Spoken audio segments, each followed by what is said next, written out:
we are discuss on issue of shares. Shares are issued at two types: issue of share both as and issue of shares for consideration other than cash. इसमें दो बातें आती हैं. If whole amount is payable on application in one lump sum, and if shares payable in installment. First we discuss if whole amount is payable on application in one lump sum. If shares are issued at par. Shares are issued at two types: issue of shares at par and issue of shares at premium.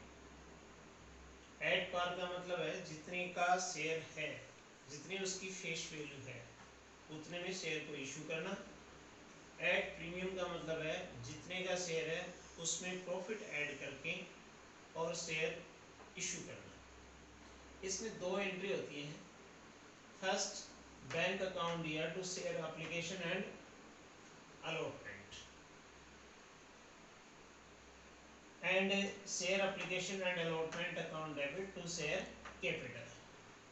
इसमें application and allotment साथ साथ है. यहाँ देखिए, application and allotment साथ साथ हैं क्योंकि whole amount is payable on application, यानी पूरा का पूरा पैसा एप्लीकेशन पर इश्यू कर रही है कंपनी, इसलिए एप्लीकेशन एंड अलॉटमेंट साथ साथ है.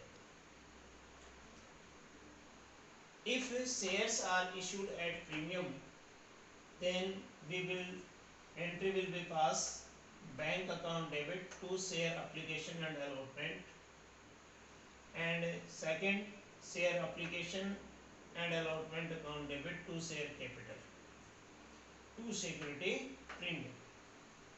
इस एंट्री में ये देखिए दोनों एंट्री सेम हैं, लेकिन इसमें क्या है कि अमाउंट फेस वैल्यू पर आएगी, इसमें amount face value plus profit पर आएगी.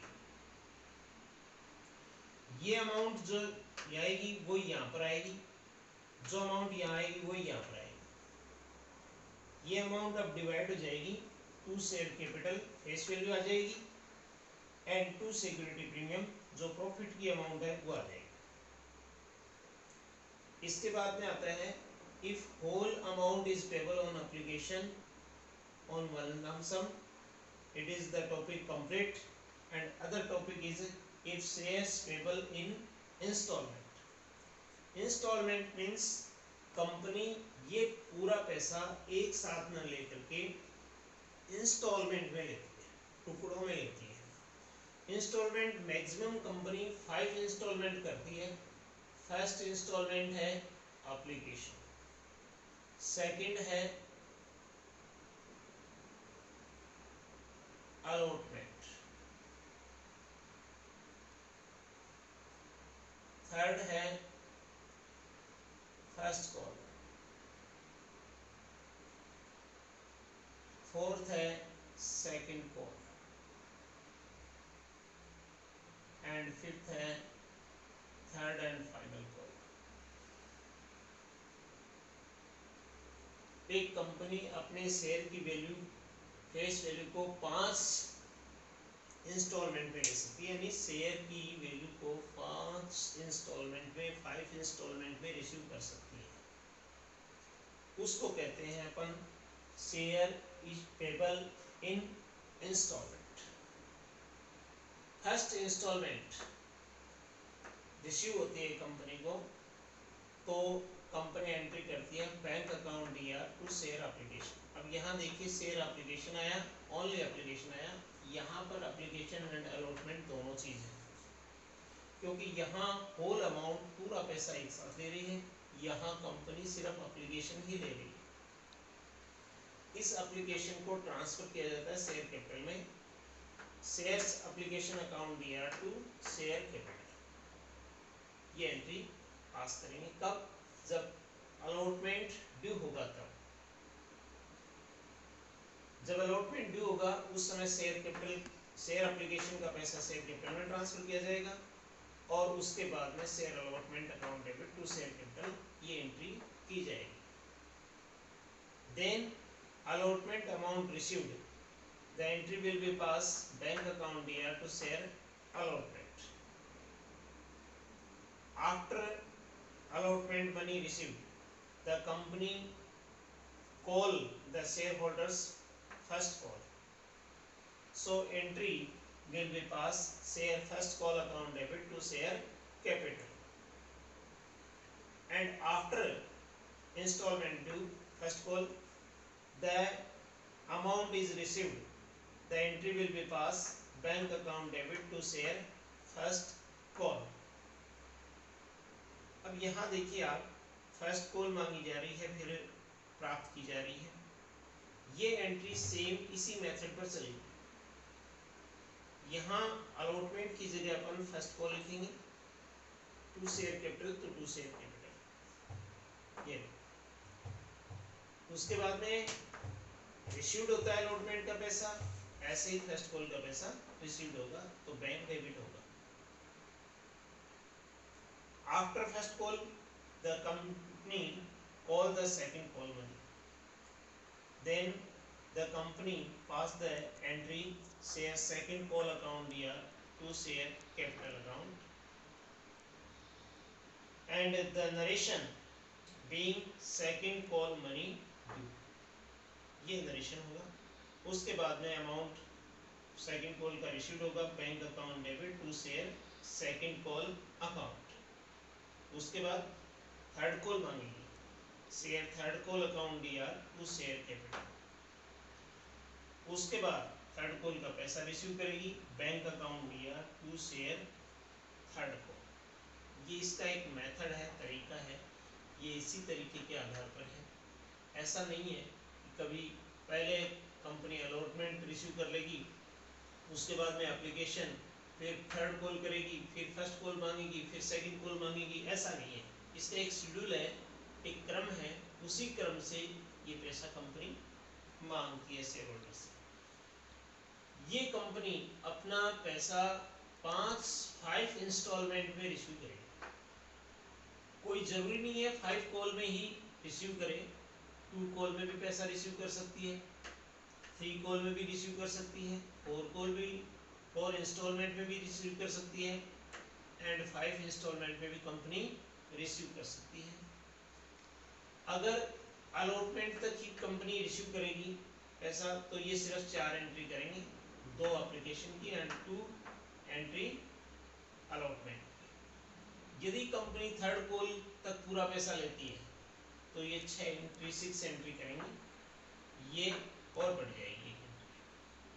अगर 4 इंस्टॉलमेंट में ये पैसा लेती है तो ये ऐड एंट्री हो जाएंगी, और अगर 5 में करती है तो ये पूरी पूरी 10 हो जाएगी। ये लर्न करनी है हर बच्चे को। अगर लर्न नहीं करोगे तो आगे जो क्वेश्चंस चलेंगे वो समझ में नहीं आएगा। इसलिए पहला अपना काम ये बनता है इन एंट्रियों को लर्न करें, समझें, समझ करके लर्न करना है, रटे नहीं। उसके बाद आता है अपना second topic, in cash of issue of shares for consideration other than cash. इसका मतलब हो गया कि कंपनी को कैश नहीं चाहिए, बिना कैश के ही कंपनी शेयर इशू करती है। तो कौन कौन सी कंडीशन होती हैं, ऐसी कौन सी कंडीशन होती हैं जिसमें कंपनी पैसा न लेकर के शेयर देती है? तो वो कंडीशन होती है ऑन परचेज ऑफ असेट्स और बिजनेस। अगर कंपनी किसी दूसरे बिजनेस को परचेज करती है या किसी दूसरे बिजनेस की एसेट्स परचेज करती है, तब कंपनी एसेट्स रिसीव करेगी और उस एसेट्स के बदले में कैश न दे करके अपने शेयर दे देगी। दूसरा है issue of shares to promoters for their service. Company के प्रमोटर जो होते हैं, जो कंपनी को चलाते हैं, वो अच्छा काम करते हैं कंपनी में, तो कंपनी उनको उनकी सर्विस के बदले में शेयर्स इश्यू करती है।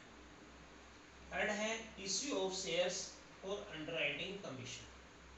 कंपनी के शेयर बिक नहीं रहे हैं तो कंपनी अपने शेयर मार्केट के थ्रू बिकवाती है, तो वहाँ पर जो भी ब्रोकर होते हैं वो कमीशन लेकर के शेयर बेचेंगे। तो ऐसी कंडीशन में उसको अंडरराइटिंग कमीशन कहेंगे। उस कमीशन के बदले में कैश न दे करके कंपनी अपने शेयर ही उसको देती है। तो ये होता है issue of shares for underwriting commission. अब फर्स्ट टॉपिक है ऑन परचेज ऑफ असेट्स और बिजनेस। तब अपन क्या एंट्री करेंगे, इंडिविजुअल असेट्स, जो भी असेट्स हम उस बिजनेस की खरीद रहे हैं उसको हम डेबिट करेंगे individual assets account year to vendor. Vendor कहते हैं विक्रेता को। यदि क्वेश्चन में नाम नहीं दिया हुआ है वेंडर कौन है, ऐसी स्थिति में हम वेंडर लिखेंगे। अगर क्वेश्चन में नाम दिया हुआ है तो हम उस वेंडर का नाम लिखेंगे।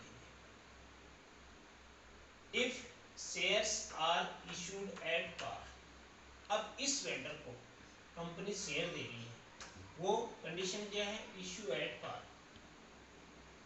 जितने का शेयर है उतने में ही कंपनी उसको दे रही है। तब वेंडर जो है वो रिसीवर हो जाएगा। Vendor account DR to share capital, यहाँ पर शेयर कंपनी उसको दे रही है तो शेयर कैपिटल है वो क्रेडिट हो जाएगा। ये कंडीशन चेंज हो जाती है if shares are issued at premium, यानी जितने का शेयर है उसमें प्रॉफिट ऐड करके फिर कंपनी उस वेंडर को शेयर दे रही है। तब वेंडर तो इस एंट्री की तरह डेबिट हो जाएगा टू शेयर कैपिटल, और जो प्रॉफिट है वो टू सिक्योरिटी प्रीमियम के नाम से आ जाएगा। Vendor account DR to share capital to security premium, यानी जितने में शेयर दे रही है वेंडर को, जो वेंडर इसके मांगता है, यहाँ वेंडर जितने से क्रेडिट है उतने से इसको डेबिट कर दिया जाएगा। फिर कंपनी की शेयर कैपिटल कितनी है वो ये आ जाएगी, और प्रॉफिट है इसका वो इसमें आ जाएगा। अब आता है issue of shares to promoters for their services. अब इस बात को यहाँ देखिए, इसकी एंट्री हम ये करेंगे goodwill account DR to share capital. ये टॉपिक, इस टॉपिक के हिसाब से आप कंप्लीट करेंगे। इसके बाद